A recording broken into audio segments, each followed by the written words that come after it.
Hello అండి. Summer వచ్చిందంటే climate మొత్తం బాగా వేడైపోయి, దాంతోపాటు మన regular work, job and life style ఇవన్నీ కలిసి మన బాడీలో కొన్ని చేంజెస్ గమనిస్తూ ఉంటాం. రెగ్యులర్ లైఫ్‌లో డిస్కంఫర్ట్‌ని కూడా క్రియేట్ చేస్తూ ఉంటాయి. ముఖ్యంగా ఎటువంటి చేంజెస్ చూస్తామంటే యూరిన్ పాస్ చేస్తున్నప్పుడు మంట పుట్టడము అండ్ యూరిన్ కలర్ మారడము. కొంతమందిలో అయితే కంటి చుట్టూ మంట, కళ్ళు కూడా ఎర్రగా అవ్వడము.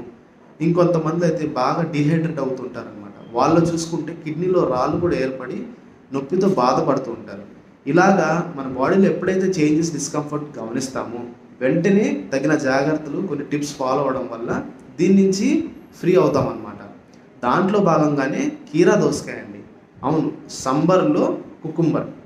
ఈ కీరా దోసకాయ అనేది చాలా చాలా మంచిదండి మన బాడీకి. ఈ కీరా దోసకాయలో అనేక రకమైన పోషకాహారాలు అయితే ఉన్నాయి. దీంట్లో చూసుకుంటే vitamins C, K, B, beta carotene, copper, magnesium and కొన్ని యాంటీ ఆక్సిడెంట్స్ కీరా దోసకాయలో అయితే ఉన్నాయన్నమాట. ఇలాగా కీరా దోసకాయలో అనేక రకమైన పోషకాహారాల వల్ల మన బాడీకి చాలా ఉపయోగం అయితే చేస్తుంది కీరా దోసకాయ. సో యూరిన్‌లో మంట, రంగు మారడం ఉన్న వాళ్ళలో ఈ కీరా దోసకాయ గింజల్ని పిడికిలి నిండా తీసుకొని రాత్రిపూట మజ్జిగలో నానబెట్టి ఉదయాన్నే మిక్సీ వేసి కొంచెం చక్కెర వేసి ప్రతిరోజు తీసుకోవడం వల్ల ఈ ఇబ్బంది నుంచి మనం ఫ్రీ అవ్వగలం. రెండోది తీసుకుంటే కంటి చుట్టూ మంట.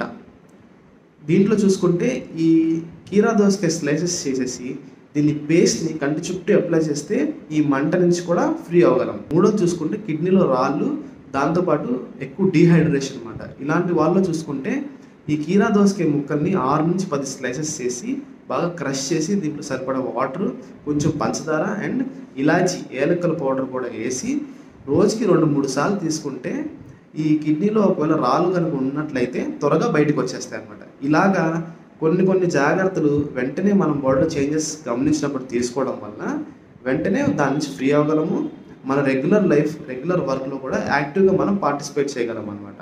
అండ్ ఇంకోటి ఏంటంటే ఆయుర్వేదిక్‌లో ఈ కుకుంబర్‌ని త్రపుష అని పిలుస్తారనమాట. చాలామంది సమ్మర్‌లో చేసే మిస్టేక్ ఏంటంటే ఎక్కువ సాఫ్ట్ డ్రింక్స్ తీసుకుంటూ ఉంటారనమాట. దానికన్నా ఈ సాఫ్ట్ డ్రింక్స్ కన్నా ఈ కుకుంబర్ లాంటివి అయితే చాలా బెటర్ అండి. దీంట్లో మంచి పోషకాహారాలు ఉంటాయి. ఇంకోటి వాటర్ కంటెంట్ ఎక్కువ అండ్ లాస్ట్‌లో చూసుకుంటే ఈ బాడీకి బాగా కూలింగ్ నేచర్ కూడా ఇస్తుందన్నమాట. Thank you.